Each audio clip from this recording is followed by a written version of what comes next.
Alright, what's up you guys? I am here with the 2007 WWE Pay-Per-View DVD Cover Ranking. And 2007 was a very special year for me. It was the first year I started collecting, wrestling DVDs at least. And over 10 years, I amassed this entire collection. So, yeah, this was a very important year for me. And it's not a bad year for covers. It's kind of neutral, but I love 2007. It means a lot to me. I know a lot of people bash it, say it's the worst year in wrestling, when really it is the worst year in wrestling. It made the worst impact. But content-wise, it wasn't the worst.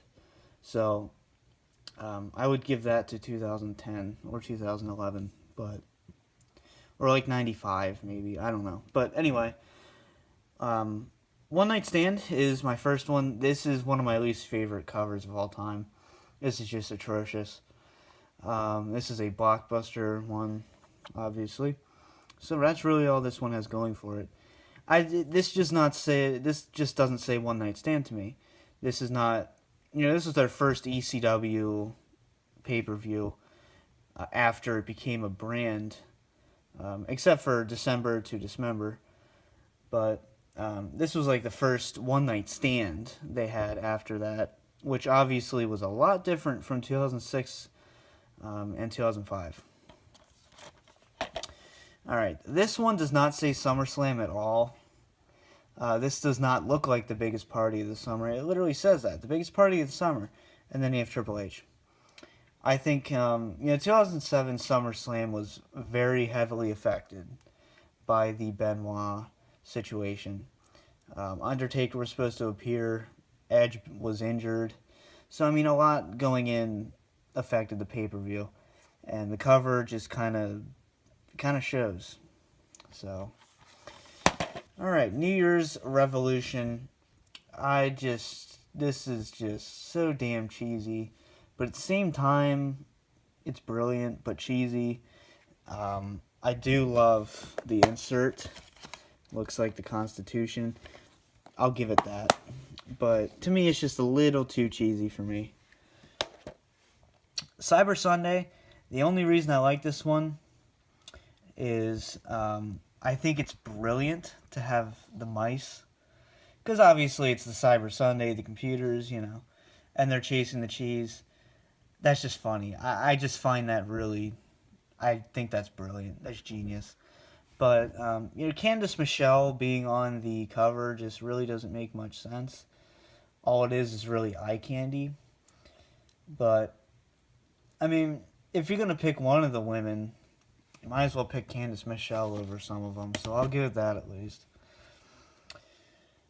Armageddon. This one, you have the ring, and I'm assuming that's the stadium collapsing, so that's pretty cool. You have some background art there. But, I just think this is kind of a strange cover to me. It does say Armageddon, so I'll give it that. But I don't think it quite nails it. I just think it's kind of generic and off filter a little bit. Great American Bash. I think this one should have had a better cover involving Bobby Lashley and John Cena. I think it should have been more oriented. Maybe have a face-off. Nose to nose. That'd be powerful. Or even, kind of like what they do in UFC, like a standoff where they're facing each other. I just kind of think this cover looks like a cheap bootleg, honestly. That's really, it's not awful. Judgment Day. We're kind of getting into the neutral ones here. This one's just, you have your 8 superstars, and that's really it. Well, Vince, not really a superstar, but, it's your generic cover. But it's kind of something they haven't done before, so I'll give them that. Alright, WrestleMania 23. As much as I hated the hair versus hair match, I did enjoy the rest of the pay-per-view. And, I love how you have both world title matches down there. I just hated how this whole entire pay-per-view was sold by the hair versus hair match. Which, I don't like celebrity involvement.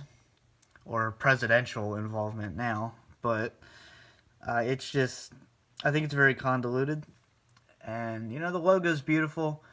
And, there's nothing really wrong with the cover. It just really doesn't say WrestleMania to me. I guess that's my biggest problem with it. Alright, this one's just cool. For one of the big four pay-per-views, I prefer more extravagant covers. But you have Edge, the chainsaw, chainsawing the ring up. That's pretty cool.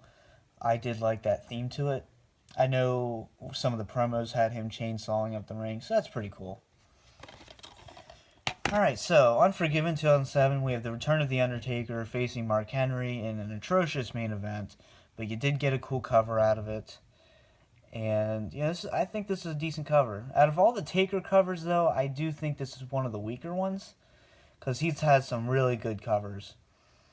I like the idea of it. It's just, I don't know. It works. It definitely works. I just think it's one of the weaker of the Undertaker covers. Alright, Vengeance, Night of Champions. The pay-per-view that started the slump, I guess you could say. This one, the only problem I have with it is I rarely say this, but I think it has a little too much going on. Which is, I guess, what they were going for. But you have all your title flags. You have the Vengeance symbol right down there. And then you have your wide array of champions and superstars. Like I said, I think it's a little too much going on. That's really the only complaint I have. Other than that, it's a very well done cover. Alright, No Way Out 2007. As bad as the event was, the main event was good. And that shows in the cover, because the cover is really only main event oriented. And of course, this one's also a blockbuster. Which these are actually getting really pricey, the blockbuster ones. And I did get them myself from Blockbuster. I didn't actually purchase them online. I had a Blockbuster down the street from where I live, and I actually bought these when they were going out of business. And you'll see another one here. But yeah, I think this cover does what it needs to. I fucking love that logo. I really miss that. And then you have the cell in the background. So I just think it's a very well done cover. Alright, another Blockbuster exclusive. You have the Royal Rumble 2007. That's my favorite Rumble logo. Always was. And then you have the lights are on bright in the background with the crowd. This just has that epic feel to it. And yeah, a lot of people complain because it's just a mashup cover. But I think it's a very well done mashup cover. I mean, look at that. I think it's very well done here. Next up, I had such a hard time picking between number 2 and number 1, but I think I got it right.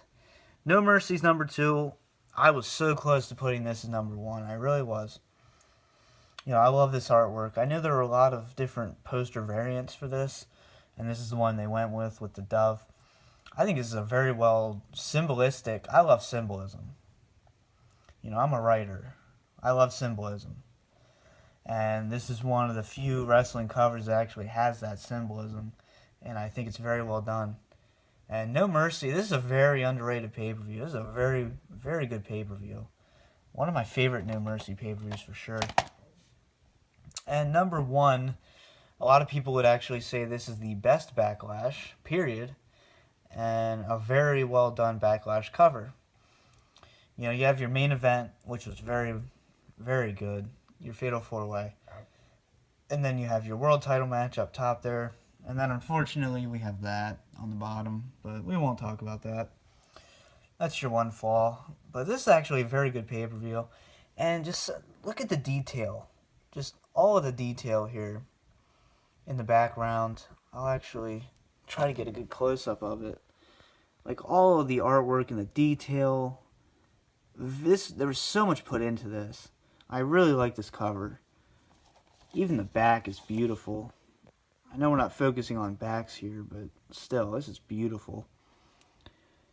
But yeah, I love Backlash. Good old classic Backlash. But there you have it. I hope you guys enjoyed. Let me know what your ranking is. And until next time, peace out.